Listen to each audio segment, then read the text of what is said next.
नमस्कार साथियों, जैसा कि आपको पता है कि जेट 2025 के एग्ज़ाम नज़दीक हैं और उसी एग्ज़ाम की बढ़िया प्रिपरेशन, आपकी बढ़िया तैयारी के लिए एग्रोजेट क्लास इस ऑनलाइन पोर्टल पर पिछले कुछ वर्षों के पेपर सोल्व आउट करवा रही है, ताकि आपको आगामी पेपर किस टॉपिक में से कौन सा क्वेश्चन पुटअप हो रहा है उसकी जानकारी मिल सके और आप उस मेन एग्ज़ाम के अंदर एक अच्छा स्कोर तैयार कर सको।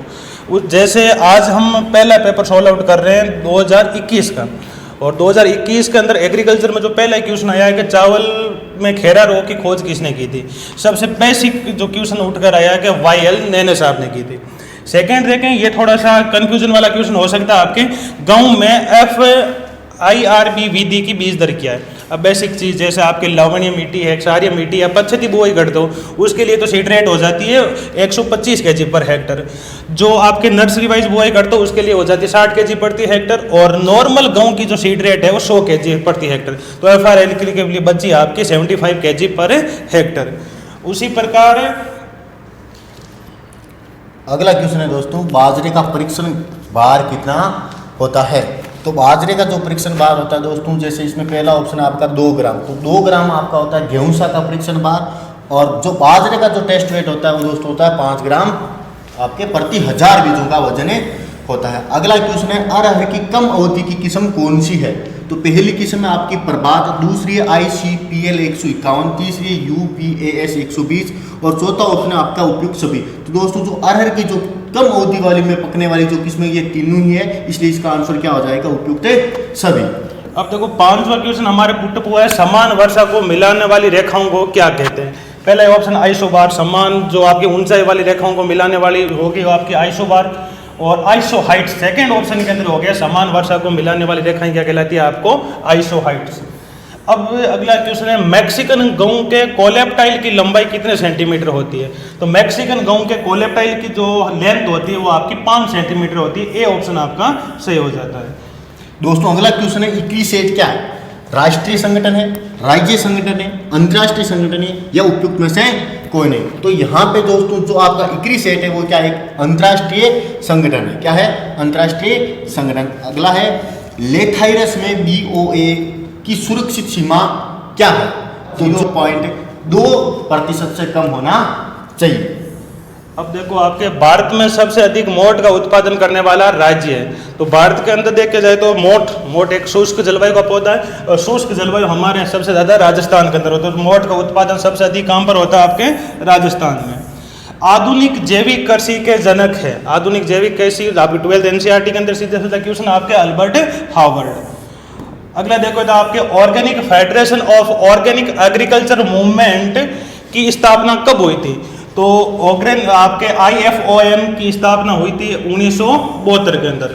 अगला क्वेश्चन है दोस्तों, राष्ट्रीय जैविक खेती केंद्र कहाँ पे है। तो राष्ट्रीय जैविक खेती केंद्र जो है वो आपके गाजियाबाद उत्तर प्रदेश के अंदर स्थित है। अगला है, कौन सी फसल या पौधों में तीनों प्रकार की डोरमेंसी पाई जाती है। तो जंगली जो जई है आपका खरपतवार है, उसमें तीनों प्रकार की क्या पाई जाती है दोस्तों, डोरमेंसी पाई जाती है। अगला क्वेश्चन है, अवांछनीय परेशानी वे मुश्किल से नियंत्रित किए जाने वाले खरपतवार को कहते हैं। सापेक्ष खरपतवार, पूर्ण खरपतवार, विषैला खरपतवार, या उपयुक्त में से कोई नहीं। जो अवांछनीय या मुश्किल से नियंत्रण होने वाला जो खरपतवार है वो आपके दोस्तों विषैला खरपतवार। 50 नंबर, वर्तमान समय में आइसोप्यूटरान के स्थान पर कौन सी शाकनाशी का उपयोग किया जाता है। ये सीधा NCERT का जो एबिसेड है वहां से क्वेश्चन उठ कर आ गया कि मेट सल्फ्यूरान। सजावटी सिट्रस प्रजाति कौन सी है। सजावटी सिट्रस, अब तो सजावट के अंदर देखो सिंपल सी बात, मुंबेलो नहीं होगा, मैड्रिन संतरा नहीं होगा, हजारा यानी गेंदे का पौधा किसके अंदर यूज किया जाता है, आपके सजावटी पुष्पमाला के अंदर। वैसे गेंदे की पुष्पमाला आप यूज नहीं करनी चाहिए, दुख का प्रतीक है, ध्यान रखना, गेंदे की पुष्पमाला। अगला क्वेश्चन देखो, आपने मैड्रिन का वानस्पतिक नाम है सिट्रस रेटिकुलाटा। सीधा आपके जो वानस्पतिक नाम के जो अलग टेबल बनाते हैं वहां से क्वेश्चन पुटअप हो चुका है आपका ये। अगला क्वेश्चन आपके, अगला क्वेश्चन, निम्नलिखित में से कौन सा फल एक लिंगाश्रयी होता है आपका। तो आंवला, नींबू वर्गीय, लीची और पपीता। तो इन चारों में से जो आपका एक लिंगाश्रयी फल है वो दोस्तों कौन सा है, पपीता है। अगला क्वेश्चन पूछा गया दोस्तों, एकदम सिंपल क्वेश्चन है, आम की बीज रहित किस्म कौन सी पूछी है। तो इसमें देखो आम्रपाली है, सिंधु है, नीलम है और शंकर 51 है। तो इसमें से जो बीज रहित किस्म है वो दोस्तों कौन सी आपकी सिंधु है। अगला देखो, भारत में सर्वाधिक उत्पादन वाली केले की किस्म है। पहली दोनों किस्म हो गई आपकी सब्जी और औषधि के लिए, तो तीसरी किस्म आपके डेवार्फ कैंडिस। आम की अंबिका किस्म किन दो प्रजातियों का संकरण है। अंबिका सीधी सी बात याद रखना, आजाना। आजाना मतलब आम्रपाली क्रॉस जनार्दन पसंद। अमरूद का वानस्पतिक नाम है, सीधा क्वेश्चन, वानस्पतिक नाम से दूसरा क्वेश्चन आ गया आपका सीडियम गुआजावा। अगला दोस्तों क्वेश्चन है, वर्षा उपहार किसकी किस्म है। तो वर्षा उपहार जो किस्म है वो भिंडी की क्या है, उन्नत किस्म है दोस्तों। अगला है, मूली की बीज दर क्या है। तो मूली की जो यहाँ पे बीज दर होगी आपकी 9 से 12 kg प्रति हेक्टर रहेगी। अंगूर के प्रवर्धन की उपयुक्त विधि है। तो अंगूर के अंदर प्रवर्धन की सिंपल सी बात है, अंगूर की शाखाओं को काट कर लगाया जाता है। तो अंगूर के प्रवर्धन की विधि हो गई आपकी कलम। अगला क्वेश्चन देखो आप, फूलगोभी में ब्राउनिंग किसके कमी के कारण। ब्राउनिंग नाम के अकॉर्डिंग की बोरॉन की कमी के कारण। अगला है दोस्तों, कंद या बल्ब विकास के लिए उच्चतम तापमान पूछा गया है। तो कंद या बल्ब के विकास के लिए जो उच्चतम तापमान होता है वो दोस्तों तो 15 से 20 डिग्री सेंटीग्रेड होता है। अगला है दोस्तों, केले का खाने वाला भाग पूछा गया आपसे, खाने योग्य भाग में से क्वेश्चन पूछा गया आपके सामान्य हॉर्टिकल्चर के अंदर में। तो केले का जो खाने योग्य भाग होता है वो दोस्तों होता है आपका मीजोकार्प। क्या होता है, मीजोकार्प। अगला है, अनार की रोपण दूरी, पौध रोपण दूरी पूछी है अनार में। तो अनार की जो पौध रोपण दूरी होती है दोस्तों वो होती है 5 × 5 मीटर। डी ऑप्शन इसका राइट होगा। अब देखो अगला क्वेश्चन, ओलियो रेसिन किसे प्राप्त होता है। ओलियो रेसिन जो खाद्य रेशा है मिर्च से प्राप्त होता है आपका। किस जानवर के दूध में वसा की मात्रा सबसे अधिक होती है। इसमें कंफ्यूजन होने वाला बात हो जाती है, किस जानवर में। यहाँ पर जानवर की बात की जाती है तो भेड़, और किस नस्ल का पूछा जाए तो वो हो जाएगा आपके बदावरी, भैंस की नस्ल है आपके। अब देखो अगला क्वेश्चन आपके, निम्नलिखित में से कौन सा राज्य भारत के अंडा उत्पादन में सबसे टॉप पर है। तो मुर्गी पालन के अंदर तो सबसे टॉप पर है आपका तमिलनाडु, और अंडा उत्पादन में आपके टॉप पर है आंध्र प्रदेश। अगला है, राष्ट्रीय ऊंट अनुसंधान केंद्र कहाँ स्थित है। तो जैसलमेर, जोधपुर, बीकानेर और आनंद गुजरात। तो ऊंट अनुसंधान पूछा गया है दोस्तों, तो ऊंट अनुसंधान आपके जोड़वीड़ बीकानेर में स्थित है। अगला क्वेश्चन है, निम्न में से कौन सा बंदरगाह मत्स्य पालन के लिए सर्वोच्च स्थान पर है। मत्स्य पालन यानी मछली पालन के लिए कौन सा बंदरगाह सबसे ऊपर माना गया आपका, या सबसे ज्यादा वहां पे मछली का उत्पादन होता है। तो कोच्चि। कौन सा बंदरगाह होगा दोस्तों, कोच्चि होगा। अगला क्वेश्चन देखो, धान के पुलाव की पाचकता को बाधित करने में निम्न में से कौन सा सबसे महत्वपूर्ण है। यानी जैसे सिंपल सी बात, आप बाजरा, जवार, गेहूं इसके चारे का उपयोग पशु आहार में करते हैं।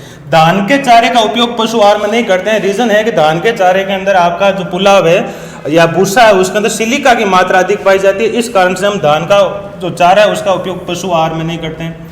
अगला है, रुमेन में अमोनिया और कुल VF का सेकेंडरी किस में सर्वाधिक होता है। बकरी में तो आपका नहीं हो सकता, भैंस, भेड़ सबसे ज्यादा होता है आपका भेड़ के अंदर। गायों और घोड़ों में विटामिन ए की कमी का सबसे प्रारंभिक लक्षण है। विटामिन ए की कमी का सबसे जो पशुओं में प्रारंभिक लक्षण है वो आपके रतौंधी। अगला क्वेश्चन है दोस्तों, सामान्य दूध के वसा के रखरखाव के लिए खुद राशन में NDF महत्वपूर्ण है। कितने प्रतिशत NDF होना चाहिए दोस्तों। तो पहला ऑप्शन आपकी 66%, दूसरा 18%, तीसरा है 73% और चौथा ऑप्शन है आपका 36%। तो NDF की बात करें दोस्तों तो यहाँ पे इसका राइट आंसर होगा आपका 36%। दोस्तों अगला क्वेश्चन है, यदि अनुपूरक आहार की छिपी सामग्री से ऊपर है तो यूरिया पूरक की सिफारिश नहीं की जाती है। तो पहला ऑप्शन है इसमें 18%, दूसरा आपका 25%। तो इसका आंसर आपका दोस्तों ये दूसरा ऑप्शन ही हो जाएगा, 25% होता है आपका। अगला NDRI संस्थान कहाँ पे स्थित है। ये तो एकदम सिंपल क्वेश्चन पूछ लिया गया। NDRI आपके दोस्तों करनाल हरियाणा के अंदर स्थित है। कहाँ पे है, करनाल हरियाणा। बी ऑप्शन इसका क्या हो जाएगा, राइट हो जाएगा। अब देखो भैया, ये जेट 2021 का paper I think easy paper था और इसी अकॉर्डिंग आपको सॉल्व आउट करना है। मेन आपका इस पेपर सॉल्व आउट का टारगेट है कि किस टॉपिक में से कहाँ से क्वेश्चन पुटअप हो रहे हैं, ताकि आप जो मेन जो आप 2025 JET का एग्जाम दे रहे हो उसकी आप तैयारी बेटर ढंग से कर सको और एक अपना बेटर स्कोर प्राप्त कर सको। धन्यवाद।